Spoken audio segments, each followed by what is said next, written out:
So what do we have to do to realize the negative feedback amplifier? We had a resistive divider and we had an integrator. How would we make an integrator? I mean, you know what electrical components you have. So how will we make an integrator? Where will we get integration? Huh? R. C. C gives you integration, L gives you integration. Capacitor integrates a current into a voltage, and an inductor integrates a voltage into a current. And inductors are generally bulky and not used often and so on, so we will use capacitors. Now, we need to integrate the error voltage, right? Vi minus the feedback voltage. So how will we do that? The capacitor takes a current as, capacitor really integrates the current. So what else do we need? Voltage controlled current source. We have all our variables as voltages. Capacitor integrates a current, so we have to somehow convert that voltage into a current, pass it through a capacitor, we get an integral. This is what we do. Okay. On the left side, the feedback block diagram is shown in a small size. Now, the operations that we need to make are, first of all, subtract Vf from Vi. That differencing we have to be able to do, and then that difference we have to integrate. Okay. So on the right side I have shown the realization. I have a controlled source Gm times Ve. Gm has a dimensions of conductance. It's a voltage controlled current source, and its controlling quantity is these two terminals Vi and Vf. Okay. So it integrates the difference between Vi and Vf, forces into a capacitor. So we will get at this point Gm divided by Sc times Ve in the frequency domain. Now also, we don't want to be worried about what else we connect here, because for instance, if I connect something else here, it will change the integration. So I'll use a buffer. I'll assume that it has a gain of 1, ideally, for now. So here I get the same voltage as this, but the advantage is I can connect anything I want here without affecting the integration. Okay. And this combination of differencing and integration, it is the very common block which is known as the opamp. Okay.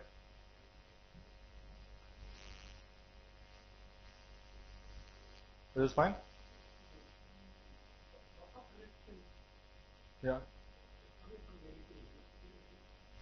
No, it's just whatever this voltage is, it is simply mirroring that voltage, that's all. Okay. This dashed line represents whatever is inside this one. I have not connected feedback around it.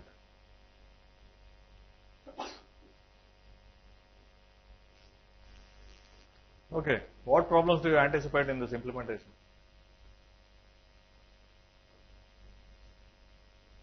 And what non-idealities might you expect?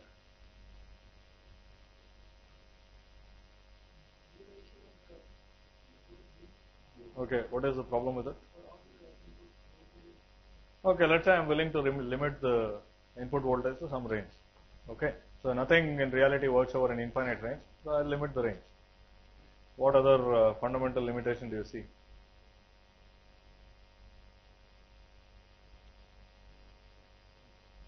Huh? Gain of what? No, I have Gm and C, right? So you can see that, see, this unity gain frequency omega u of the integrator is Gm by C. So I choose some Gm and I choose some C. Why? What is the non-ideality of C? Okay, that may happen, but let's say that most of the time you can make a very good capacitor, so the resistance is not an issue. What about the controlled current source? That is okay.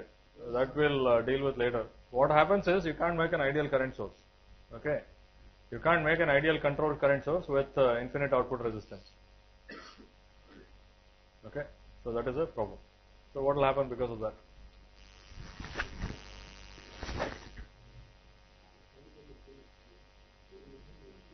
Huh? Okay, of the integrator. But what will happen to the negative feedback system? I don't think we need the mic. I can hear them. So okay.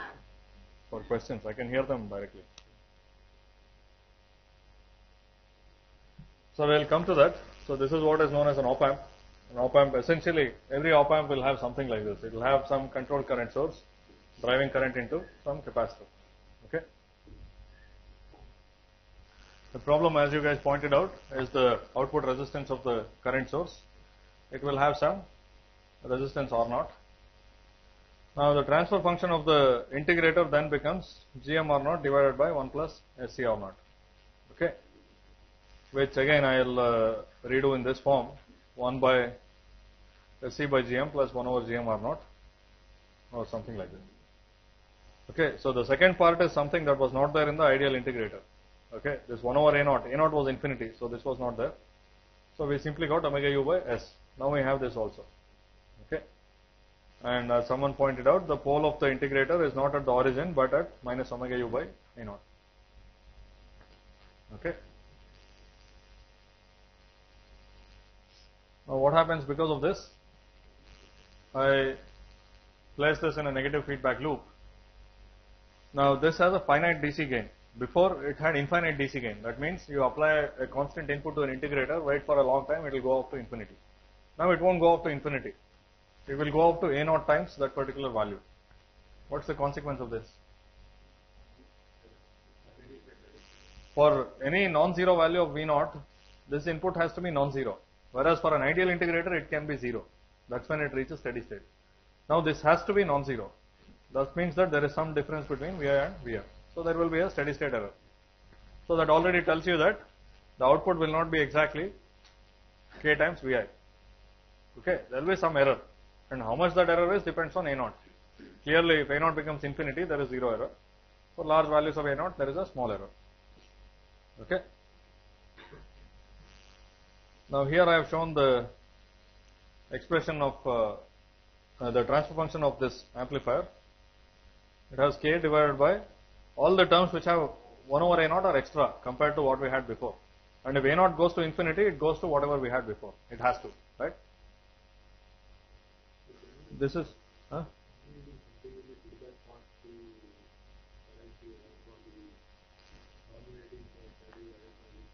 possibly, like for instance, you know what gain it's going to give you a DC gain of K by 1 plus K by A naught. You can adjust this to the desired value. That is possible, but usually that's not a very good way of doing it because A naught is all that well controlled. Okay, sometimes you can do it. It is very much possible if A naught itself is well controlled. If let's say you make something and A naught varies over temperature over a wide range, then it's better to make A naught to be at least some large value and then go with it. Okay, so it's more of a question of robustness. So the DC gain will be K divided by 1 plus K by A naught. Okay, and the relative error in the DC gain is basically K by A naught.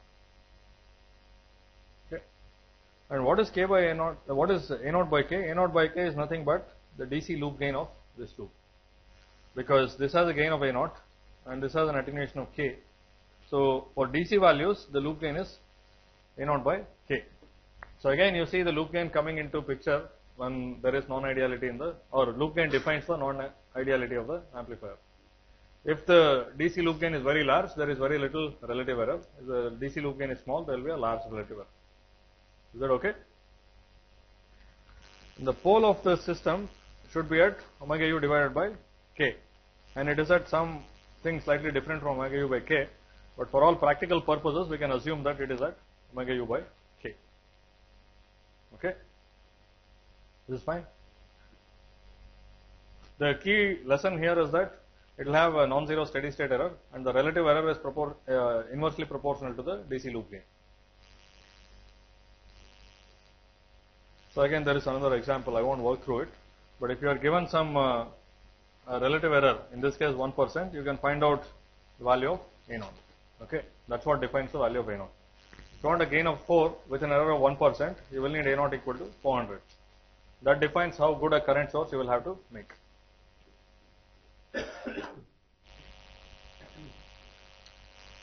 Now, how would I increase the gain accuracy? Clearly, if the DC gain is K by 1 plus K by A naught, I have to go on increasing A naught to increase the accuracy. Okay. Now, for this I can go on trying to increase R naught, the output resistance of the current source.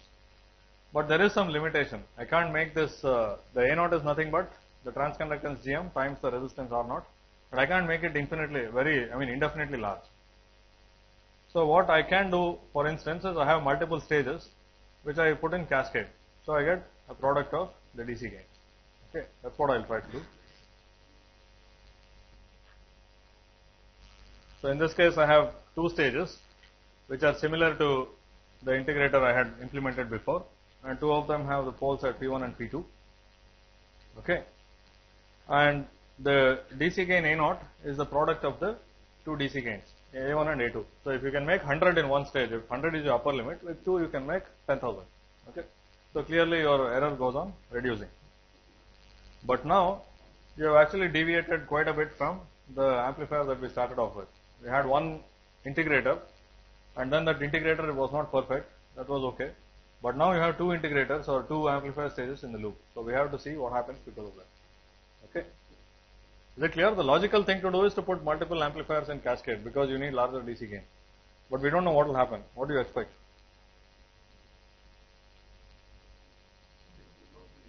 Slow? Slow is okay.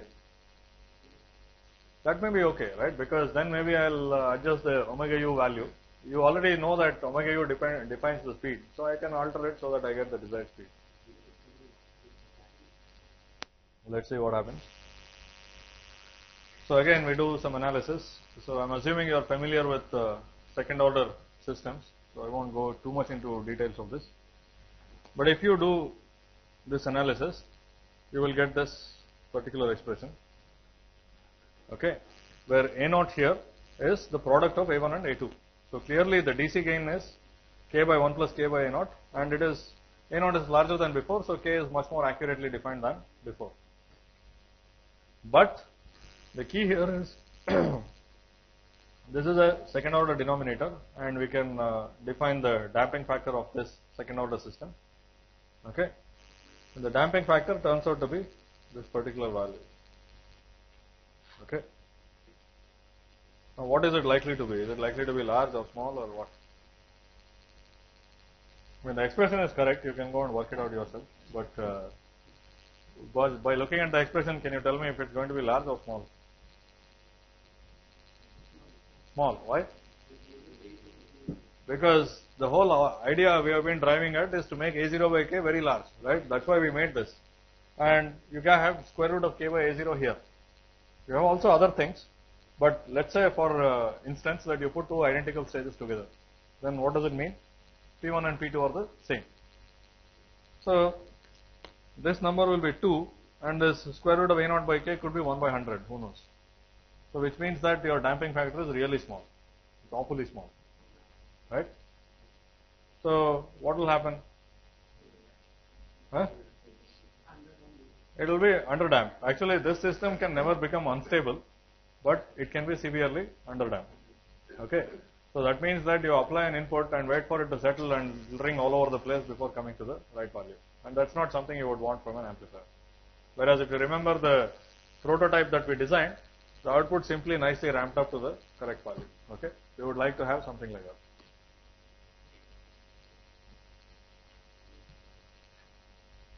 So what might we do to increase the damping factor? And we have the system, we have the expression here. What is the possibility? Increase K. No, K is a specification. You are required to make an amplifier of certain gain. You have to adjust P2 and P1 somehow. Okay, because playing around with A0 by K is not permissible. K is the spec given gain, and A0 by K defines the relative error. Both of them are fixed. So you have to adjust P2 by P1. Okay. So I'll just assume that P2 is larger than P1. So you have to make this P2 by P1 very large. Okay, the other one drops out in that case, and that's how we end up with a large damping factor. Okay, that's the only way to go. Yeah. That's correct, yeah, but for convenience I'll assume that P2 is larger than P1 always. No, there is no difference. So as long, see, this is symmetrical with respect to P1 and P2. Either this term will be large or this term will be large. Either way it's the same. But just for discussion's sake, I'll assume P2 is more than P1. So that's what I said. So if you have the poles which are well separated, you will have less ringing because the damping factor increases. Okay. Now this is what would happen. I hope the plot is clearly visible. This black line is what you should have got with an ideal amplifier. In this case, I have taken A0 to be 100 and the feedback factor to be 1. Okay. So if I apply 1 volt, it simply reaches 1 volt with some small error. If I cascade 2 stages together, this is what happens. It rings all over the place before reaching the final output, and I would not like this type of behavior. Okay.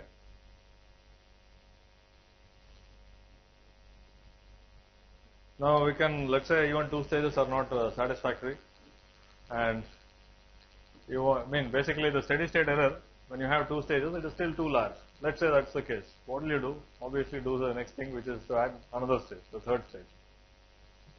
What will happen now? You get yet another complicated expression which looks like this. What do you think happens in this case? So in this case, as many of you know, it can become unstable. That is, it can oscillate on its own even without an input. Previously it would only ring if you applied an input. If you didn't apply, it would stay quiet. But in this one, it can sing even without your applying an input. Now, not only that, the value of A0 by K that is required for it to oscillate is 8, which is a pitifully small value, right? You are looking at 100 and 10,000 and whatnot. If you do the analysis, you will see that for A0 by K, more than 8, you will have imaginary poles and it will oscillate. Okay. So this is again no good. So if you try to increase the gain, this is what happens. So in this case, I have used A0 of 7.9. I mean, you know that this is a very small value. And then it rings even more than before, than the other second order one. And I make it A0 of 8.1, it just blows up exponentially. Okay. So 3 stages look like it's impossible. Although you may need to use 3 stages to reduce the steady state error below a certain value, depends on the application.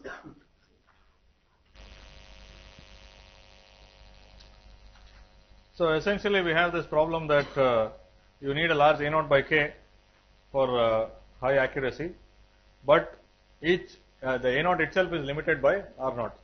So you have to use multiple stages in cascade. But once you do that, you will end up with some instability. Yeah. 2 minutes. Okay. The larger values of A0 will give you instability. Okay. Now what is the way out? That you guys already pointed out, that you should have the poles well separated. Now this we got from the analysis of a second order system, but this turns out to be in general true, that if you have poles close to each other, you are in for bad news, but if you have poles well separated, it is better. So that's how we will try to make stable amplifiers. Okay. And not only that, what is a good value of a damping factor? I mean, what value would you want? I mean, 1.1, 10, 15? What is a reasonable value for a damping factor? Around 1. 1 by root 2 will give you some properties, 1 will give you something else and so on. So, but it's not 0.1, it's not 10, right? So around 1. If you have to have it around 1, let's say P2 is more than P1. Now this P2 by P1 ratio has to be close to A0 by K ratio, right? So that this cancels this. Once P2 is more than P1, I will neglect the second part of it. So the poles should be well separated, and also how much should they be separated? That depends on your loop gain itself, A0 by K, DC loop gain. So if you have a very large DC loop gain, A0 by K is 10,000, because you want the steady state error to be 0.01%, then the poles should be separated by a factor of 10,000. Okay. So that's what this is telling you, to get a reasonable damping factor. So that's what this analysis says. The pole should be at 2 times A0 P1 by K. Okay. So if A0 by K is 10,000, the second pole should be 20,000 times larger than the first pole, or the 2 poles should be separated by a factor of 20,000. Okay. This is for damping factor square root of 2. I mean, you can choose 1 or something, the numbers will change slightly, but not by much. Okay.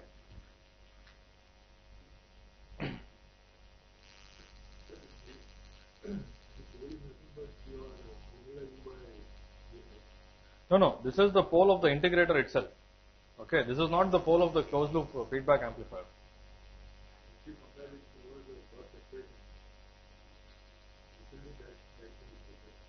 No. See, your omega u by k is the pole of the whole amplifier when an integrator is used inside it. Now here, this P1 is simply the pole of this block, not the transfer function between Vi and V0. Okay. So this P1 is equal to the cutoff reading frequency of this only block and A1, right? Yeah, that's correct. Yeah. Now, if you can engineer P1, why can't you engineer the gain itself so that in the first resistance you will get lot of gain? No, how? Because it is limited by the resistance, right?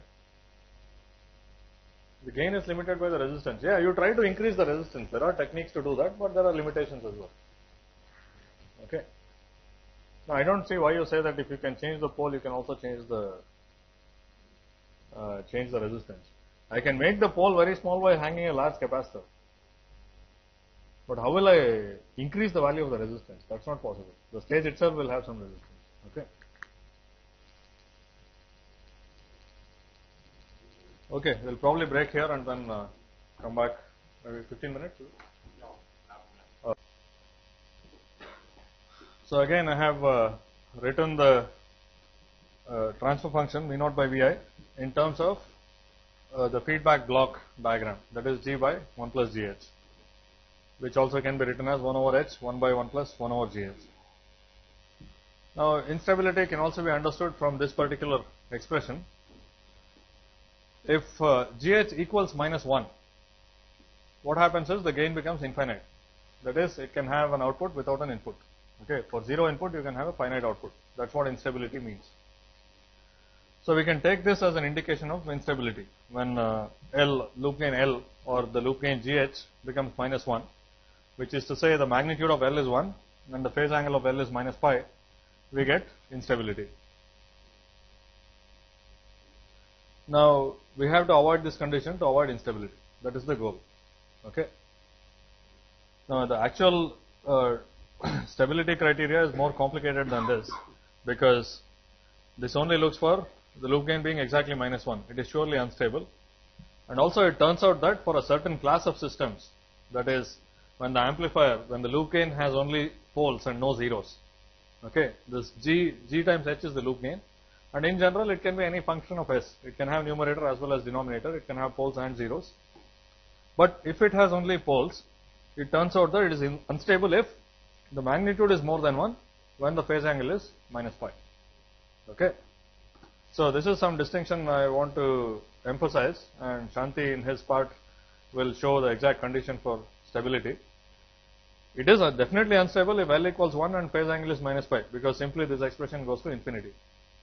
When L is more than 1 and the angle is minus pi, you can't say, but if it has only poles and no zeros, it will be unstable. Okay. So that's the case that we will take now. We will do it more rigorously.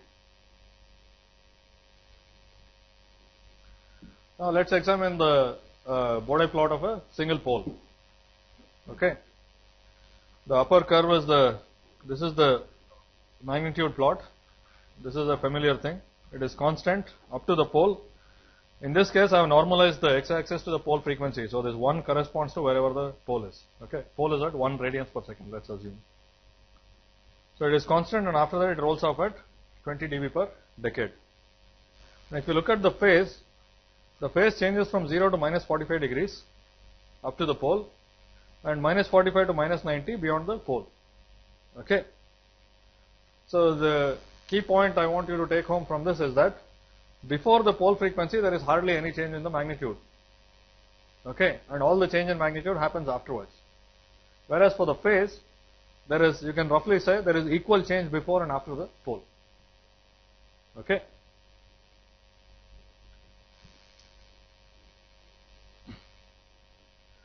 Now what happens?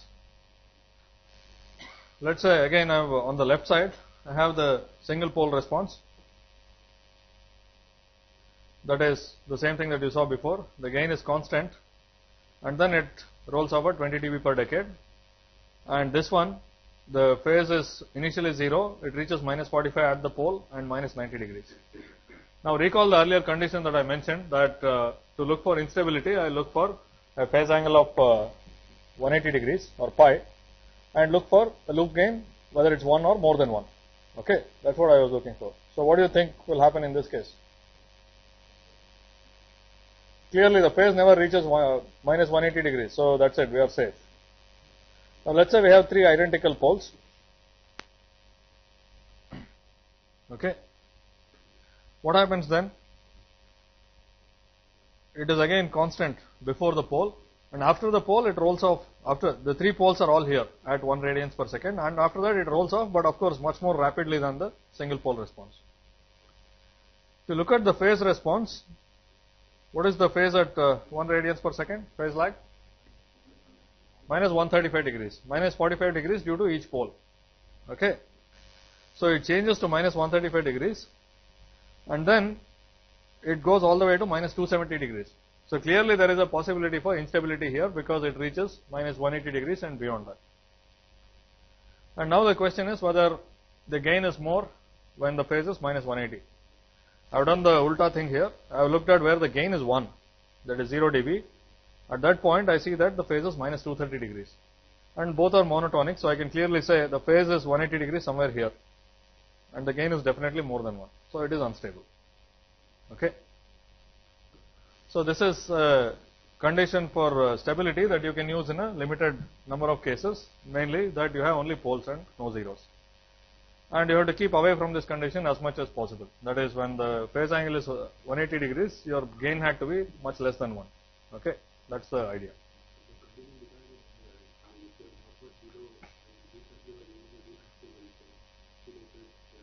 No, once it is unstable, you can't operate it as an amplifier.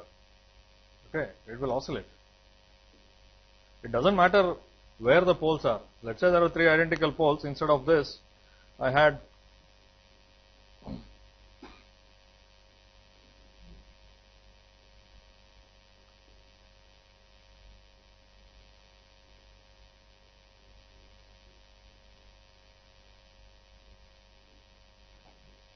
so let's say I have 2 amplifiers. One of them has 3 poles at 10 to the 3 radians per second, and another one has 3 poles at 10 to the 6 radians per second, and you place that in a feedback loop. Both will be unstable. The only difference will be the frequency at which it will oscillate, but we are not really interested in that. Okay, once it oscillates, it's useless as an amplifier. Is that okay?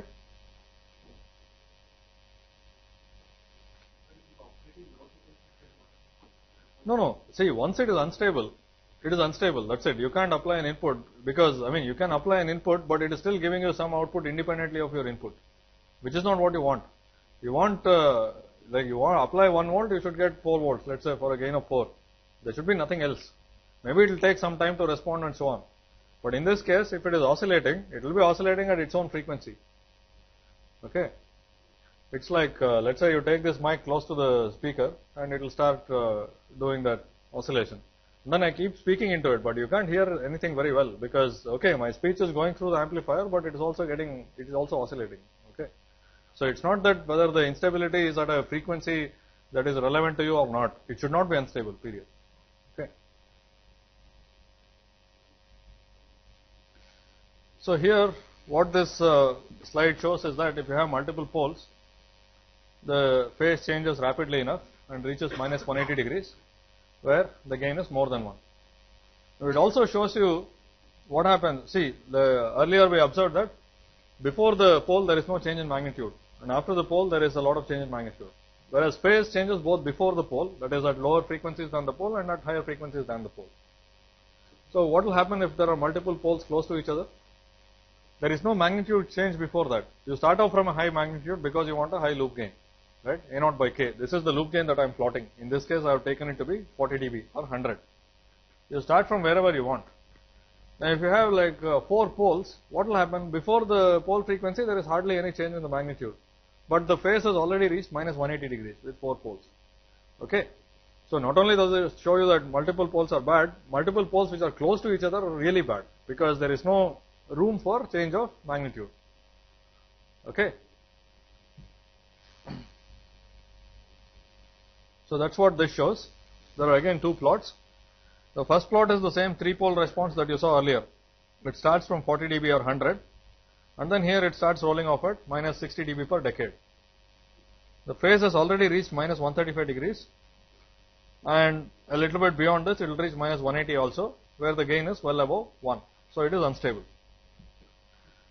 Now on the right side I have again a 3-pole system, but the 3 poles are not identical. Okay. In this case what I have done is I have placed 1 pole at 0.01 and 2 poles at 1. Okay. It should be minus 1 radians per second. Okay. What will happen?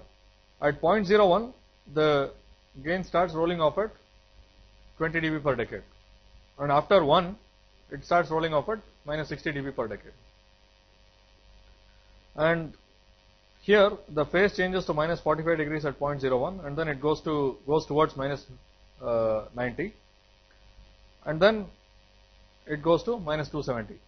But the key here is that there is a lot of magnitude change even before 1 radians per second because of this single low frequency pole. Okay. So in fact you will see that at unity gain, when the gain becomes 0 dB, the phase is minus 157 degrees. It has not yet reached minus 180. Is this okay? So if you have a single pole, the phase will only reach minus 90 degrees. Now if you have multiple poles, but one pole at a very low frequency compared to the others, there is enough room for magnitude to roll off before the phase changes to minus 180. Okay. That is the key to stabilizing amplifiers. At least that's one of the methods of stabilizing amplifiers. Okay. Is this clear? So if I have identical poles, then there is no magnitude change where the phase changes rapidly. Whereas if I have a single pole at a low frequency, there is phase change but only to minus 90 degrees, but also the magnitude changes.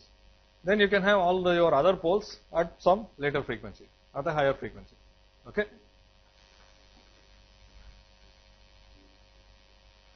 So essentially one way of making a stable negative feedback system, which is to say I want to keep the gain to be less than 1 when the phase changes to 180 degrees, okay, or I want the phase lag to be less than 180 degrees when the gain becomes 1, is to have one pole at a low frequency and remaining poles beyond the unity gain frequency. What I mean here is,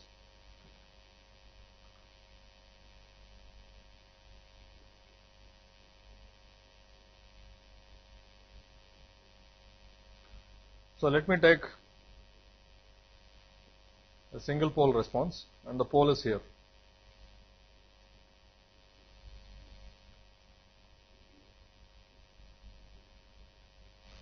Okay, and the phase response of this will start from 0, go to minus 45, and go to minus 90.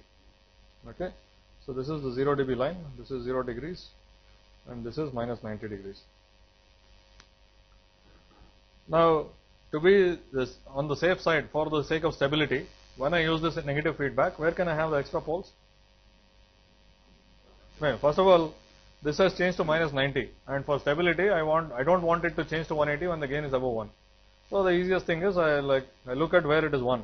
This is the unity loop gain frequency, and if I have to have poles at all, I will place the poles beyond that. I can have as many as I want, because now the phase changes after this, and I'm still safe because at this point it is close to minus 90.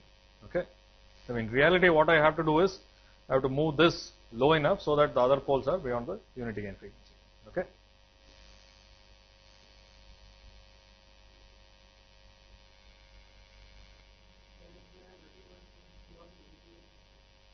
Yeah.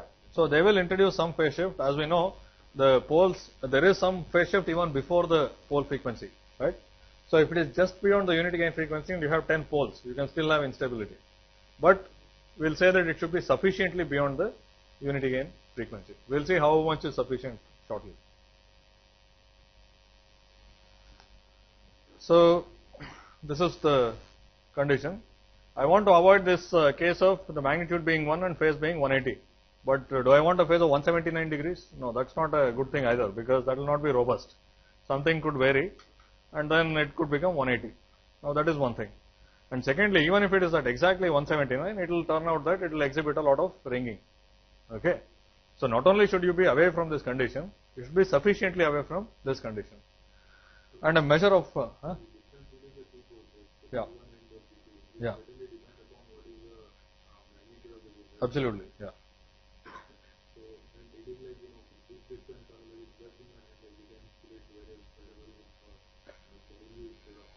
No, certainly there will be a trade-off. First of all, see, let's say you have a number of poles at 1 gigahertz, okay, and then you put one pole at 1 hertz. It will probably become very stable. Very likely it will be stable for whatever value of gain, for very high value of gain up to maybe 1 billion or something, or 1 million at least. But there are other things, the speed, right? So if you just move one of the pole, there are two things. One is, of course, stability. You have to make it stable. And there are other finer things like you have to operate it at certain speed and so on. That's where the trade-offs will come in. Okay.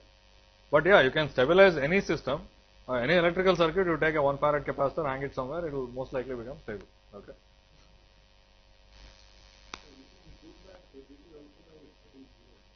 Yeah, we'll discuss that. That's correct. But for now, we'll stick with all pole. We'll come to that shortly.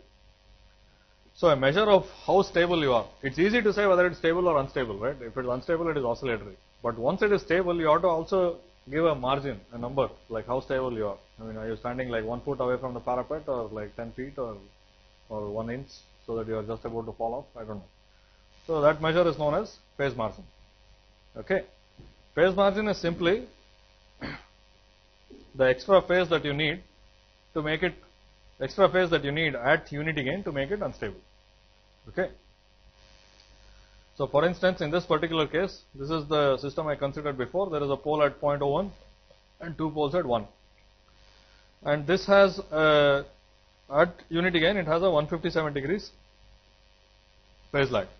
Okay. So it is not 180 yet. And the difference between this and 180 is another 23 degrees. Okay.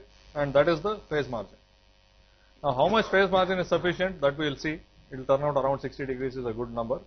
But this is how you make a stable system. At least this is one of the techniques of making a stable system. Like someone pointed out now, you can have zeros and you can make things stable in a different way. That we'll see soon. Okay. Any questions on this? Yeah. What if I am concerned about the constant gain over that? Yeah, so that is where this is the plot of the loop gain, right? And the loop gain becomes unity here. So in this case, you will get a no, this is the loop gain. Over this range, where the loop gain is large, the gain of the closed loop amplifier will be constant. Okay, you place this in a feedback loop. This, okay, keep in mind that all of these plots are for loop gain. That's what you use to determine stability. Okay. So, which means that if you want a constant gain over a larger range, you have to have a large loop gain over a larger range. So, depending on the technology, that may or may not be possible beyond a certain frequency. Okay.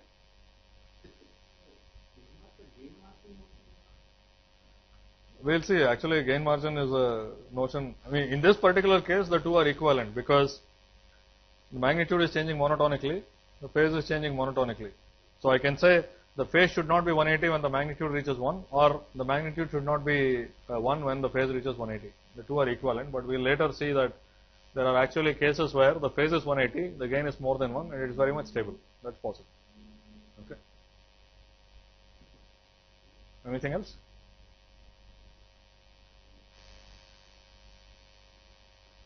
So, this is a sort of intuitive notion of stability. Keep in mind that all of the things that I said about stability work only for, especially in the frequency domain, that works only when you have all pole loop gain. Okay, loop gain cannot have zeros. So, in that case, you try to keep away from loop gain becoming -1. That is, magnitude being 1, magnitude of loop gain being 1, angle of loop gain being -180. Now, when you have all poles, you can simply look at the phase lag when the magnitude is 1. It should not be as much as -180. You see how far away it is from minus 180, and a value of 60 degrees will turn out to be good. But at least that's how you estimate stability.